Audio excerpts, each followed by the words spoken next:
안녕하십니까, 멜번 정반장입니다.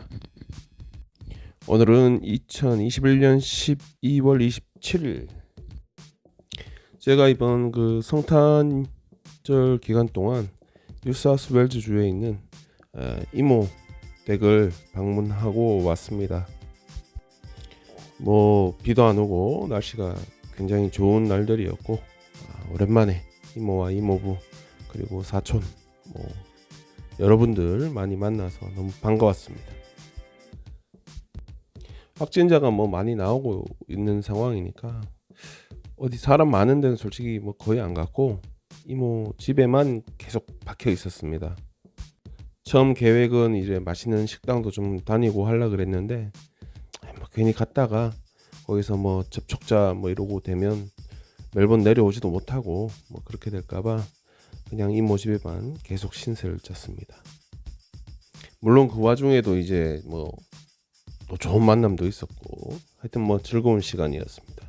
여러분들도 크리스마스 잘 보내셨습니까? 저희가 그 12월 24일 아침 비행기로 떠났는데, 떠난 이후로 멜번 공항도 그렇고 시드니 공항도 그렇고 난리가 났었다고 합니다. 그 항공사 승무원들이 이제 접촉자로 분류되고, 그래서 자가격리 명령이 떨어지고 이러다 보니까 비행편이 대량으로 이제 취소가 되는 상황이 벌어진 거죠. 하지만 저는 이제 그런 게 운이 좀 좋은 편이라서 그런 상황에 직접적으로 당하지는 않았습니다. 하여튼 공항이 북새통을 이루는 거는 여러 가지 이유가 있습니다. 그 중에 대표적인 이유가 몇몇 주에서 지금 그 자기 주에 놀러 오려면 테스트 받아가지고 음성 결과를 들고 와라, 그래야 들어올 수 있다.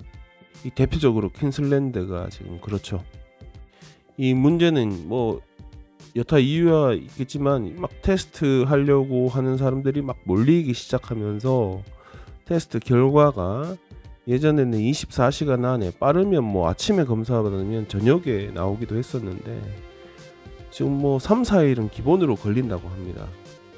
그러다 보니까 3일간 테스트 받고 결과 기다려서 공항으로 이동하는데도 결과가 안 나와 있는 상황에서 공항으로 이동하는 사람도 많은 거예요, 지금. 그러니까 비행기를 타기 전에 어떻게든 결과를 받아야 되겠는데 안 오니까 못 타는 거죠. 그러니까 엄하게 공짜로는 잘 안 되겠죠. 돈을 들여서라도 다다음 편 이렇게 연장하기도 하고, 그래가지고 또 공항이 북새통이 되는 겁니다. 여러분 잘 아시겠지만 이 델타가 됐건 오미크론이 됐건 얘들은 그런 실내 공간, 밀폐된 공간에서 여러 사람이 모였을 때 제대로 퍼져나갑니다. 그죠? 이 방식은 굉장히 잘못된 거죠. 되려 더 위험을 크게 키우고 있고, 자기들 입장에서도 그 관광객들이 이 연말 대목에 못 들어오는 상황이 벌어지고, 솔직히 그 상황을 보고 여행 계획을 다 캔슬해가지고 안 가는 사람도 발생한단 말입니다. 자기들도 막대한 손해를 보는 상황이거든요. 하여튼 그래서 남호주 같은 경우는 이제 어제부터 12월 26일부터 그걸 없앴습니다. 그래서 이제 멜번에서 남호주를 갈 때 25일까지만 해도 테스트를 미리 받아가지고 음성 판정 받아가지고 이렇게 들어갈 수 있었는데, 이제는 그냥 가면 됩니다. 물론 그 남호주 주정부에서 제공하는 웹사이트 들어가가지고 따로 등록하는 절차는 필요합니다만, 제가 알기로 딱히 검사는 안 할 것 같고요. 하여튼 테스트 받고 또 기다리고 이런 절차는 필요가 없다는 거. 퀸슬랜드주 같은 경우는 자기들도 이제 문제점을 인지를 하겠죠. 바보가 아닌다. 바본가? 하여튼 그래서 1월 1일부터는 그 제도를 지금 폐지하겠다라는 얘기가 나오고 있습니다. 예, 하여튼 좀 다른 얘기지만 그 테스트를 요새 받으면 하여튼 아까도 얘기 드렸지만 서너 시간은 기본으로 기다리고 결과도 엄청나게 딜레이 돼서 나오고 있습니다. 이게 여행객도 여행객이지만 이렇게 많은 것들이 일상으로 돌아가기 시작하면서 바이러스에 노출이 되는 경우가 많죠. 직장이나 대형 이벤트나 이런 데서. 그렇게 돼가지고 접촉자 분류되면 모두 다 PCR 테스트 받아야 되고 뭐 다 몰려가는 거죠. 거기다가 이제 테스트 하는 곳에 일하는 분들도 연말 연시 휴가 가야 될 거 아닙니까? 그분들이 이때까지 솔직히 얼마나 일을 열심히 했는데 당연히 휴가를 가야 되고 인력은 모자라고 검사 숫자는 늘어나고 뭐 이런 상황입니다. 그래서 빅토리아 주정부에서는 이렇게 사람들이 너무 모여서 장기간 막 땡볕에 몇 시간 기다리고 이거 문제가 있다 라고 판단을 해서 오늘 아침 신문 보도에 나왔는데 빅토리아 주정부에서 그 신속 진단 키트를 대량 주문을 이미 넣었다고 합니다.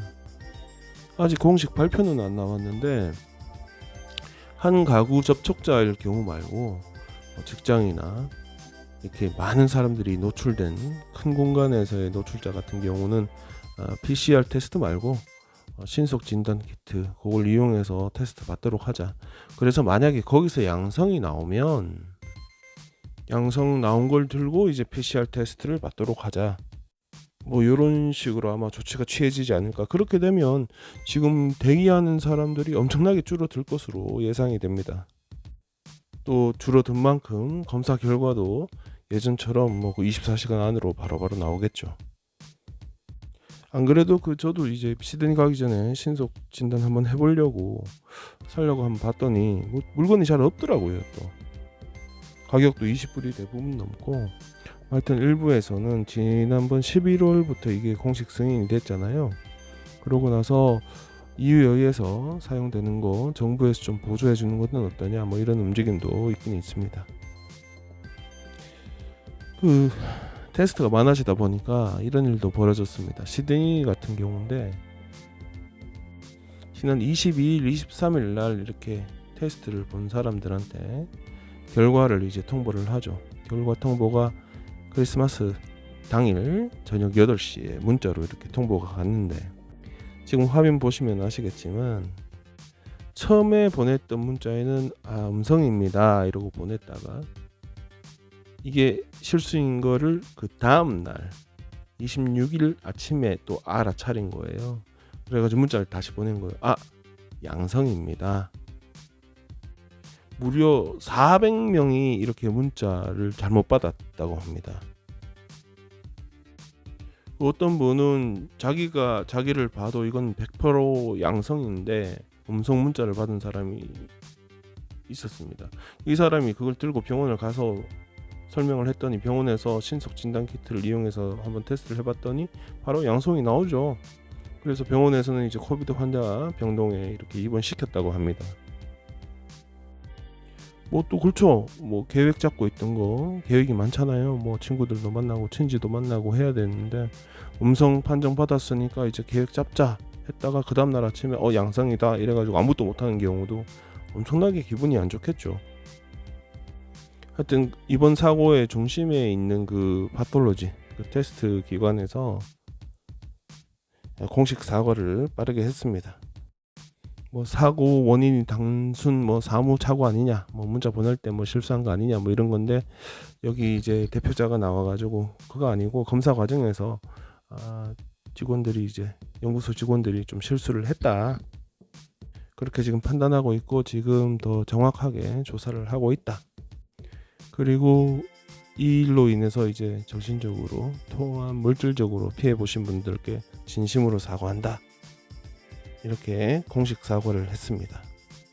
뭐 설명도 했습니다. 갑자기 테스트량이 엄청나게 많아지다 보니까 좀 벌어진 일 같기도 하다. 하지만 하여튼 원인을 분석 중이다. 사과는 이렇게 하는 게 맞죠. 빨리 인정하고 무엇이 잘못됐는지 설명하고 똑같은 일이 벌어지지 않도록 더 조사를 하고 있다. 조사를 또 하고 이런 설명이 쭉 되고 나서 진심으로 사과드립니다. 뭐 그렇게 해야지 어느 정도 받아들일 수가 있죠. 근데 우리 주변에는 그렇지 못한 사람들이 많죠. 제가 뭐 이거저거 모르겠고 하여튼 죄송합니다. 이렇게 사과하는 사람이 있죠. 그죠?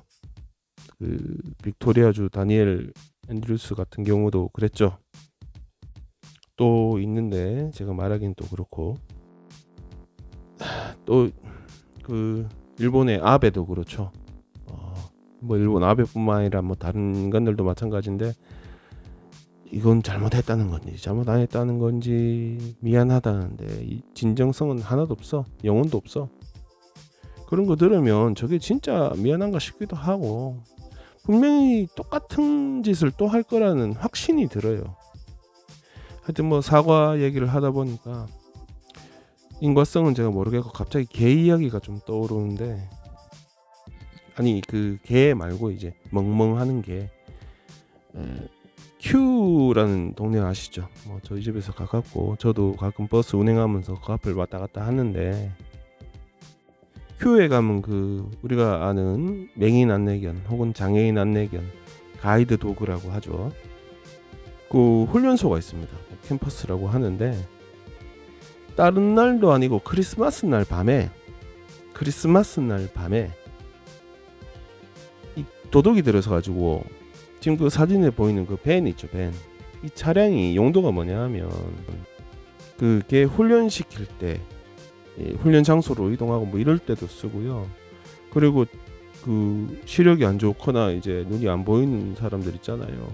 그 사람들이 이 맹인 안내견을 주로 사용을 하는데, 거기 이제 보내줄 때, 배치될 때, 그때 이제 이송용으로 사용됩니다. 당연히 일반 밴하고는 좀 다르겠죠. 내부 좀 뜯어 고치고 해서 가격이 75,000불 정도 한답니다. 세상에 이 도둑놈 이 개만도 못한 인간들이 크리스마스 날, 딴 날도 아니야, 크리스마스 날 이걸 털어갔는데 8대 중에 5대를 훔쳐갔답니다. 이 와중에 뭐 개가 다치거나 직원이 다치거나 하는 일은 없다고 합니다. 근데 이 개를 기다리고 있는 사람들은 분명히 일정이 이제 늦어지고 피해를 보게 됐습니다. 그 주변에 보세요. 이 스티커가 이렇게 다 붙어 있단 말이에요. 그러니까 분명히 우리가 쉽게 인지할 수 있습니다. 이거 바로 신고해가지고 이것들 잡아야 됩니다. 그리고 이 도둑놈이 이것들이요, 이거 가중처벌 해야 됩니다. 때도 잘못 맞춰갖고 대상도 이거, 아니 훔칠 걸 훔쳐야지.